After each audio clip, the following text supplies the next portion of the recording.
For more than 20 years, a handful of U.S. Air Force personnel had been haunted by an event that took place in the Rendlesham forest, just outside their base in Suffolk, England. They maintain that for 2 nights in 1980, they experienced, up close, an encounter with an unidentified craft. Their accounts make the Rendlesham incident one of the most detailed and well-documented to date. These witnesses also say that the government launched an investigation and then tried to cover it up. This event has an eerie similarity to a sighting nearly 33 years earlier, when an extraterrestrial spacecraft allegedly crashed near a military base in Roswell, New Mexico. Both stories involve eyewitness accounts from respected officers, government investigations, and classified records and evidence. This really was the Holy Grail. This was certainly Britain's most famous UFO case. There's no doubt about it. This is Britain's Roswell. It appears to be maybe moving a little bit this way. It's coming this way. It is definitely coming this way. This is unreal. What really happened in the woods outside the Woodbridge Bentwaters Air Base in December 1980? If you contact the Pentagon about what happened December 1980 at RAF Woodbridge, England, they're going to tell you right now nothing happened there. People need to step up to the plate and say something. It happened, and it was real, and someone else visited Rendlesham Forest in 1980.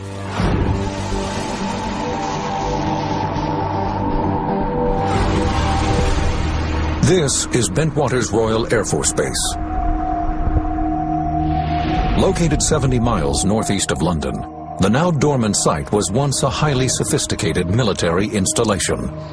The main function of the twin bases there was to support the NATO effort in case of a war in Europe. We would go ahead and mobilize our A-10 aircraft to support whatever war effort we were told to do. In 1980, with Cold War tensions near their peak, Bentwaters and nearby Woodbridge air bases are operated by about 12,000 U.S. Air Force personnel, making it one of the largest NATO complexes in all of Europe. But the site, bordered by the dense Rendlesham forest, has a secret. This was Bentwaters' weapons storage area. Exactly what was kept here is officially classified, but researchers and observers agree that a massive nuclear arsenal was stockpiled beneath these concrete bunkers. The extraordinarily secured underground bunkers with alternating layers of steel, concrete, earth, held something like 300,000 kilotons of nuclear ordnance. The American airmen who man this base are highly skilled. They're trained to deal with life and death situations with a cool, clear head. And that makes the events at Rendlesham even more mysterious, because what they saw on Christmas night 1980 made these thick-skinned military men shudder with fear.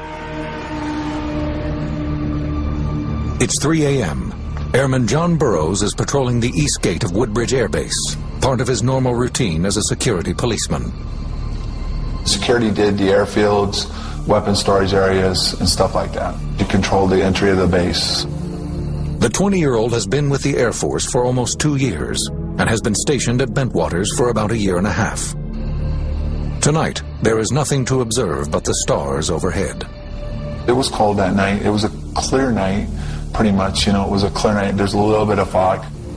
As he's walking, his superior, Bud Stevens, pulls up in a truck. He tracked me down and said, let's ride around for a while. The men drive into Rendlesham Forest. Suddenly, Sergeant Stevens notices a strange light in the woods just off the road. He said, whoa, is that normal? And I looked out and there was just a weird glow in the woods. I said, no, it's not normal. Burroughs can't shake a bad feeling. You know, you just felt a real sense of danger or something wasn't right. There were different colored lights, you know, like you see in a Christmas display, different colored lights that were blinking on and off. Alarmed, the men speed back to the gate to call the flight desk from a secure phone line. They do not want to broadcast the information over their radios.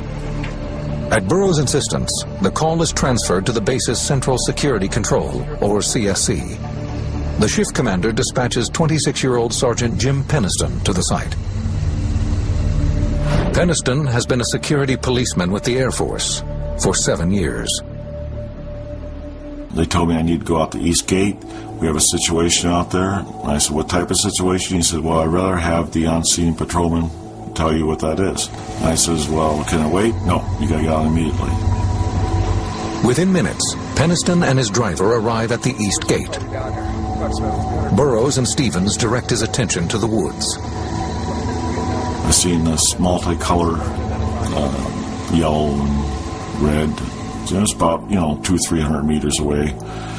And it looked like an aircraft crash immediately. That's the color that you get from titanium and fuel burning. Peniston calls back to CSC and gets clearance to investigate a possible downed aircraft. If it is an aircraft crash, we can go ahead and, render assistance and set up security for it. As part of standard procedure, Sergeant Peniston tries to gather information from Bud Stevens. And I said, well, do you hear it crash, Bud? He said, no, it didn't crash. It landed. Stevens is too frightened to help with the investigation. He returns to his post, while Burroughs and Peniston proceed without him. Soon after, they speed off with a driver and head toward the mysterious light. When they can no longer maneuver the vehicle around the dense trees, Burroughs and Peniston proceed on foot. They walk about 50 meters and notice strong interference on their radios. The farther we got into the woods, it became more and more intermediate, where it was harder and harder to talk to them. Suddenly, Sergeant Peniston feels an electrical charge in the air. I've been in excitable situations before on duty, and I know the adrenaline feeling, but this here was different. You could feel it on your clothes, your face, your hair. The closer they move toward the light, the less the scene resembles a crash. Didn't have no smell of smoke, and it was too contained. It was just like one ball out there. And we came into a clearing, and then that's when it was like a bright light lit up the whole area. It was almost blinding. Sergeant Peniston moves within 10 feet of the object, and the bright light dims. As his eyes adjust, he has trouble understanding what he's seeing. I'm a rational person. I wanted a rational explanation of what was going on. I could not come up with one. Peniston snaps pictures with his military-issued camera.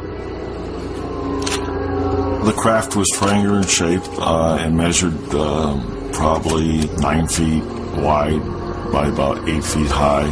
I couldn't tell the front or back to it. I mean, there was no engines on one side or no cockpit or nothing like that. It was all completely smooth, the outside of the craft.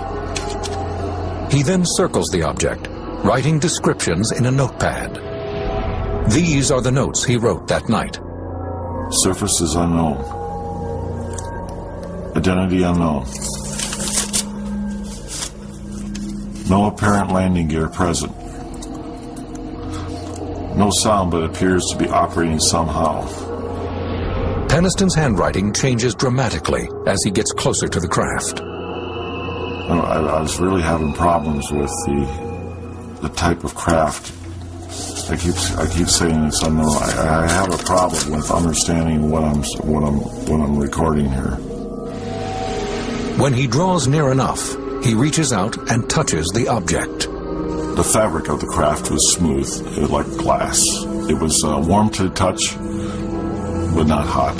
There wasn't like lights on it. Somehow it was in the fabric of the craft. On the front side of the object, Peniston notices several strange symbols.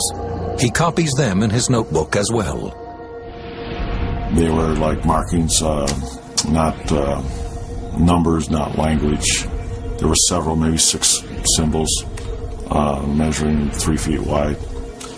I wasn't trained for what I was experiencing. Suddenly, the object emits a blinding flash of light. The men take cover. Then the object, whatever it was, lifted up, went up, and then moved back away over the trees. The speed of the craft leaving the area was, the best way to describe it is probably in a blink of an eye. I've never seen any craft move that fast in my entire Air Force career, and I don't think I ever will again. As the men slowly rise to their feet, their attention is drawn by another flash of light through the trees. At first they assume it is the craft, but on second glance they realize it is the Orford Ness Lighthouse, 5 miles away.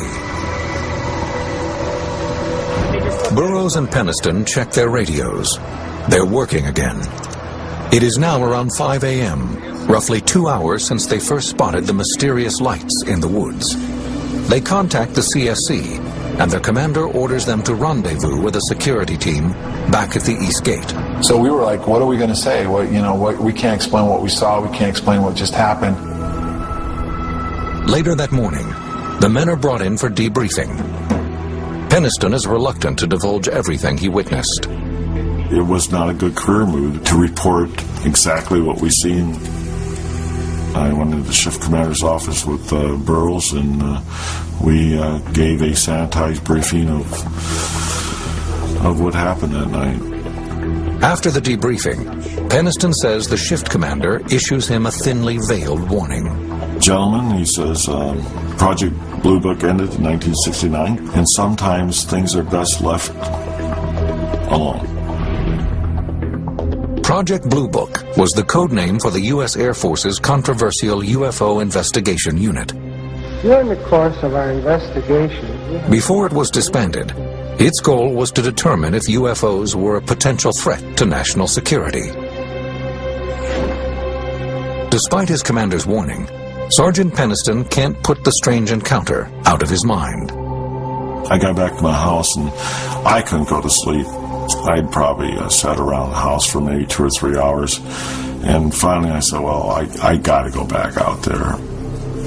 He returns to the site with some plaster of Paris. His plan? To make casts of any indentations left by the craft. I wasn't going to leave there until I had answers. I wanted something tangible. He spots 3 round impressions in a symmetrical pattern on the ground. They are a few inches deep and roughly 10 feet apart. They measured exactly the same distance apart, each of the pods, approximately 2 to 3 inches thick. These are the casts made by Penniston the morning after his sighting. He believes they show the marks left by the craft when it landed on the forest floor. He decides not to show them to his superiors. Along with his notes and roll of film, the sergeant now has the 3 plaster molds to help back up his story. But Penniston's physical evidence doesn't solve the mystery of Rendlesham. Just 2 nights later, the UFO returns. And this time, the deputy base commander makes a chilling record of his own encounter. Now we're observing what appears to be a beam coming down to the ground. This is unreal. Late December 1980. Sightings of a mysterious craft at the Woodbridge Bentwaters NATO complex in Suffolk, England, have put many airmen on edge. The strange encounters began the night of the 25th, when airmen reported seeing unusual lights. By the early morning hours of the 26th, 2 men claimed to have come within a few feet of a landed craft in the neighboring forest. It's now the evening of the 27th. 40-year-old Deputy Base Commander Lieutenant Colonel Charles Holt attends a holiday party at the Officers Club. His celebration is cut short when one of his men arrives looking distressed.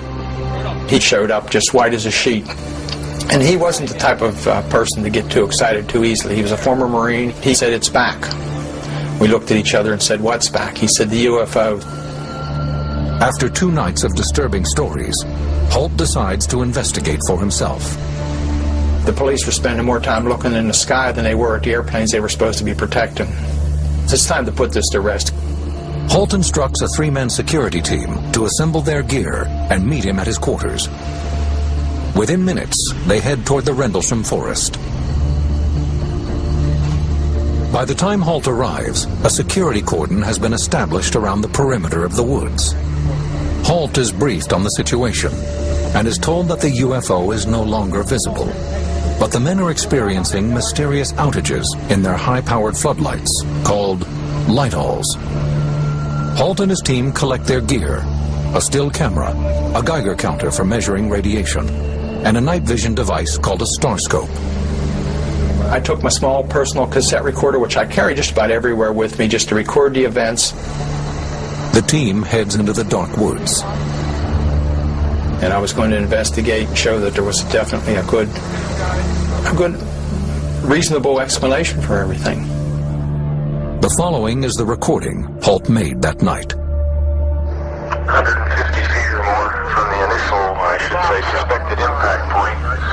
Having a difficulty, we can't get the light all to work. There seems to be some kind of mechanical problem. Along with the malfunctioning light-alls, Holt's team encounters the same radio interference experienced by Burroughs and Penniston 2 nights prior.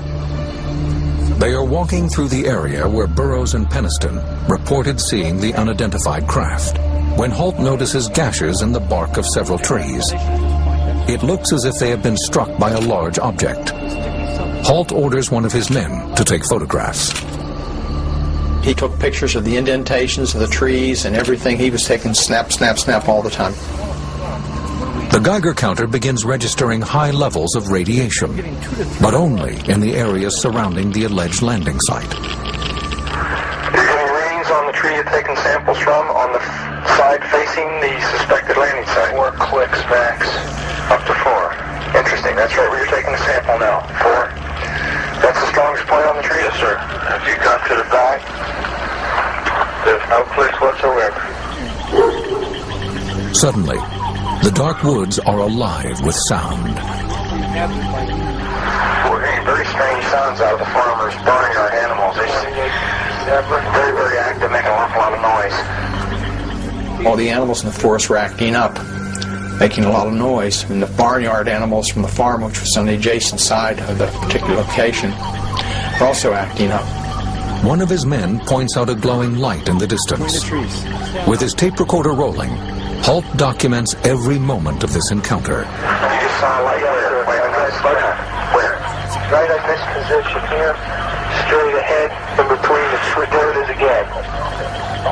Watch, straight ahead off my flash right there. There it is. Hey, I see it too. What is it?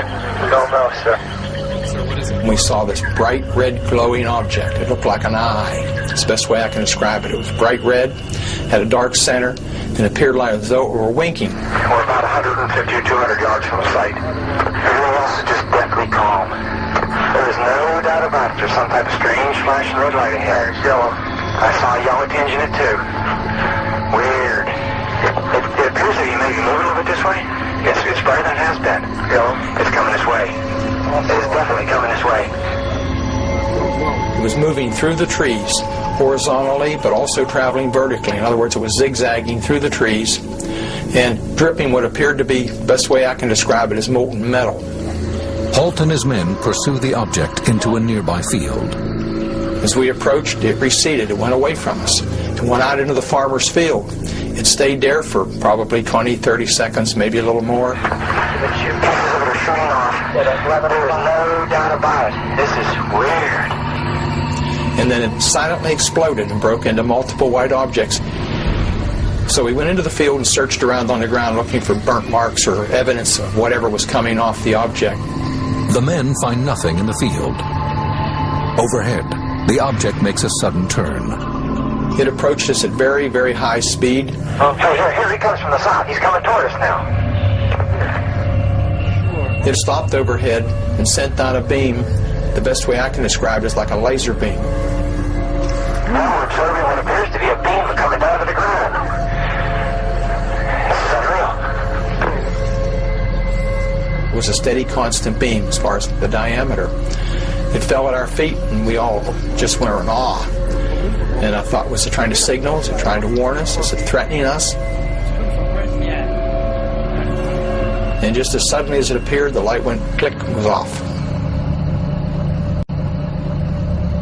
The object speeds away. The team watches, mesmerized, as it moves over the base and continues to beam lights to the ground. To some, it appears that the light is beaming directly into the base's weapons storage area, where nuclear missiles are reportedly housed. There's one object still hovering over Woodbridge Base at about 5 to 10 degrees off the horizon, still moving erratic and similar lights and beaming down this area. At this point, Holt's recorder runs out of tape. A craft is still hovering in the distance, but Holt and his team aren't sure what to do next. There's no protocol for what they've just encountered. Unnerved and exhausted, the men head back to base. Airman John Burroughs, who had witnessed a UFO 2 nights earlier, arrives at the site, along with Sergeant Adrian Bustinza. Burroughs is immediately concerned by the behavior of the men returning from the field. They were kind of, I don't know, they were weird. I mean, they were upset. After a brief conversation, Burroughs spots a blue light glowing in the same clearing Holt has just examined. The airman is determined to investigate further. I was bugging him, come on, Colonel, let me go out and see. I mean, I want to see what it is. So he finally authorized myself and Bustinza to go forward to get a closer look. The men head toward the strange blue glow in the field. Adrenaline quickly takes over, and Burroughs breaks into a run. As I was getting close to whatever it was, all of a sudden it was gone. The field is thrown into darkness, leaving the airmen scared and confounded. It just was gone. And I'm standing out in the field, and there's nothing there. Burroughs turns to Bustinza in disbelief. And he goes, what happened to you? And I go, I don't know what you're talking about. He goes, and you were like involved in the lights. He said, you were just like, it was like all of a sudden you were there and then you were in the lights and you were gone. Burroughs and Bustinza return to base. Burroughs' second encounter with the bizarre lights leaves him with nothing but questions. They are unaware that a sweeping investigation involving covert government agencies is already underway.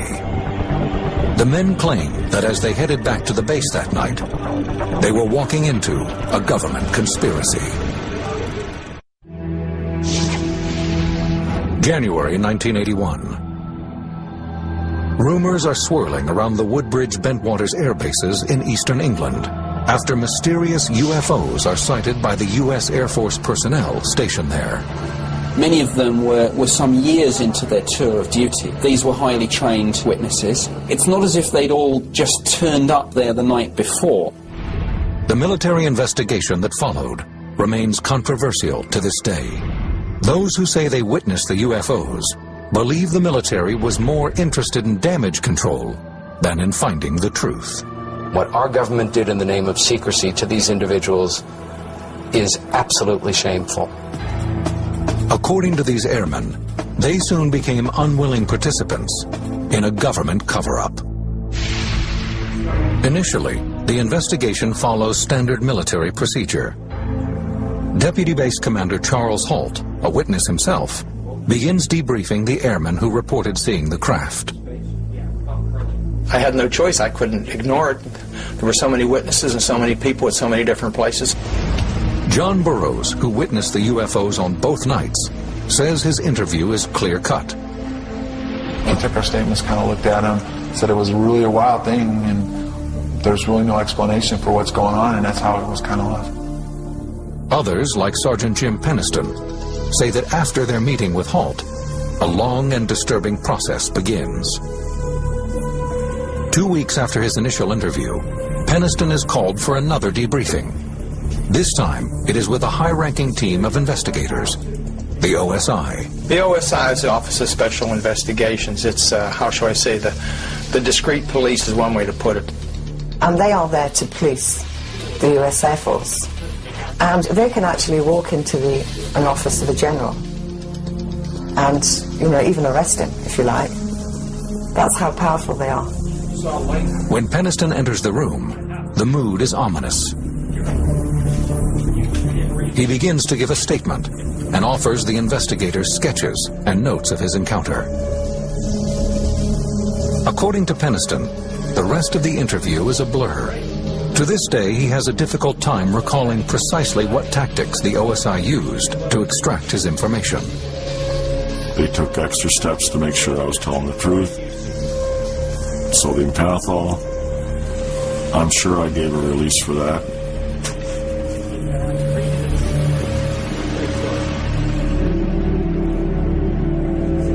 And hope that they understood that everything I said was the truth. I believe I gave my permission for that, I would think.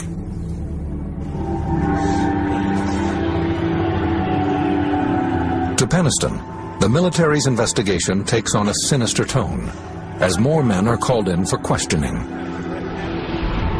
Shortly after the event, Sergeant Adrian Bustinza, who had accompanied John Burroughs to the field, is led to a room beneath the base for questioning. Even now, Bustinza refuses to speak publicly about the events of that night. According to author Georgina Bruni, he later confided in her. They said to him, look, you know, what you saw was the light from the local lighthouse. And he said, no, I saw much more than that. It was more than that. No, you don't get the picture, do you? And they would not let him go until he agreed that what he saw was the lighthouse. And the moment they said to him, bullets are cheap, a dime a dozen, is when he said, okay, it was the lighthouse. Other witnesses also say they are told to drop their stories about seeing a UFO. We were told that we couldn't talk about it, was to treat it as top secret, and that was it. We never talked about it. According to Airman Burroughs, the signs of a government cover-up are obvious. Shortly after his interrogation, Burroughs is back on guard duty. As he makes his rounds, he can see that the woods are bustling with activity. There was vehicles leaving Woodbridge going out into the forest. There was helicopters flying around out there, so there was some stuff going on out there. Exactly what, I don't know. Deputy Base Commander Charles Holt is also aware of covert activities going on at the base. I heard some stories that were substantiated by several people that a plane load of people did come in a day or so later and did do a lot of investigating. Peniston and Holt claim they took pictures of the mysterious craft they encountered. But when the prints return from the base's photo lab, they are blank. The pictures are whited out, most of them. I thought that was really unusual, and I believe that the photos that I got were intentionally just whited out photographs. That's what I believe. Even Lieutenant Colonel Holt, the highest-ranking eyewitness, believes he is being kept in the dark by the military. As the investigation continues, he's asked to type up a memo based on his interviews with other witnesses and submit it to his superiors. Holt's understanding is that the document will be shared with the British government. Holt does as he is told and submits a memo entitled Unexplained Lights. He writes, the individuals reported seeing a strange glowing object in the forest. The object was described as being metallic in appearance and triangular in shape. It is not a definitive report. Many of the details are missing or incorrect, and the descriptions at times are vague. The memo was not meant for public consumption. It was meant as a tickler, if you will, to the Ministry of Defense to get them involved to do a proper investigation. His superiors filed the memo away, and the strange lights never returned to the base. Eventually, rumors of an extraterrestrial craft die down. For 3 years, the public is kept in the dark about what happened at the air bases. Then, in 1983, a new witness surfaces with a startling claim about the UFO encounter, one that will only deepen the mystery of Rendlesham.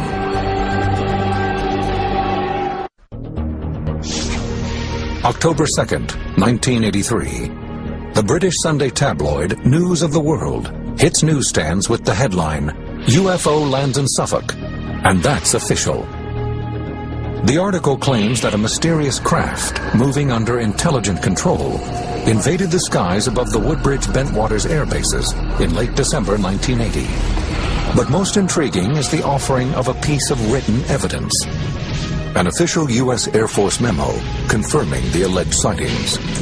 The document was written by one of the men who encountered the mysterious object, Deputy Base Commander Charles Halt. Every local radio, TV station, Japanese TV, German TV, I had people swarming all over the place wanting to know the real story. From there onwards, every single newspaper in the United Kingdom was featuring this story for about a week. The memo, titled Unexplained Lights, offers a brief description of the late December encounters. It includes Jim Penniston's description of a strange object that maneuvered through the trees, as well as Halt's account of a red, sun-like object in the night sky. But how was the story leaked to the public? The document, known as the Halt Memo, was brought to light by Larry Warren, a former Air Force security policeman at Bentwaters. He's blunt when he explains why he did it. I want to drag people right by their hair through the thing and say, this happened. He was the one who brought this whole thing to public attention. It was his information specifically that resulted in a Freedom of Information Act that resulted in the release of the so-called Halt document. And once that single sheet of paper was out, the toothpaste was out of the tube. Warren has received both praise and criticism for his candidness. The story he tells begins like the others, but the ending is even more bizarre. In late 1980, Warren was a 19-year-old security policeman stationed at Bentwaters. According to Warren, after midnight on December 29th, he is removed from his post and ordered to the woods to assist with Colonel Halt's investigation. When he reaches a clearing, he sees a group of military personnel surrounding a glowing object. In this field was this object on the ground. It's like a science fiction movie, but there was something alive associated with it. It didn't come out any doors, there were no windows, it was this thing, and it was changing all the time. As he draws within a few feet of the craft, Warren says he witnesses an amazing sight. There are officers and airmen facing the object, and three small glowing entities standing in the light. What he observes and the other men observe that are in proximity is three humanoid shapes. There was something separate from it with these three, what you would perceive as kids. Warren then watches as a senior officer begins communicating with the beings. The senior people there seemed to be following like a protocol. It seemed to be there was a procedure. Warren is then pulled from the clearing. He's given no explanation for what he's just seen. The next day, he says he is brought into a room with other witnesses for debriefing. He remembers a film projector and three men in suits. They showed us different films of UFO military activity going back probably, I don't know, 40s. Like other witnesses, Warren says the more he is questioned, the more distorted his memories become. He remembers what happens next as a series of scenes that make little sense. Warren recalls being taken against his will by men in dark suits, then being led to an underground facility on the base. I remember being on a table and people talking to me and, you know, doctors and Air Force people behind them. I have another memory of being in a kind of like a mess hall and trying to eat something and kind of being alone at a table. It's imagery. I mean, this could all have been plugged into my head. Warren says he isn't sure if what he remembers is real, or if these images were planted by military investigators in order to confuse him and distract him from what really occurred. After the Rendlesham story breaks, Warren's accusations infuriate other witnesses. These airmen and officers say they too want the truth revealed, but that Warren's story is anything but. It hurt the whole incident as far as this is, something really did happen to us, but there's no way, the way he was describing it, what happened to us, and it wasn't fair to the people that were involved to have that kind of extreme stuff come out. Parts of his story do correspond with other eyewitness accounts. Warren, like Charles Halt and Jim Penniston, recalls seeing a glowing craft in the clearing of the Rendlesham woods shortly after Christmas 1980. But Larry Warren is the only airman who claims he saw alien life forms. Another problem with Warren's version of events is that no one can remember seeing him in the woods on the night in question. Nobody ever recalls him being out there that night. I've talked to all the players and just about everybody that was on even the fringes, and nobody remembers seeing Larry Warren anywhere except around the base in training. Warren remains steadfast in his convictions. I've never lost a minute's sleep over my role in this. I've never intentionally misrepresented anything, lied, or tried to gain anything unfairly. The contradictions surrounding the Rendlesham case have proven frustrating for UFO researchers. While there are multiple credible witnesses, airmen trained to be good observers and remain calm under extreme circumstances, the discrepancies between their stories are difficult to ignore. In the years that follow, researchers struggle to unravel the mystery. Then, in 2002, declassified government files reveal new facts about those mysterious nights in the woods.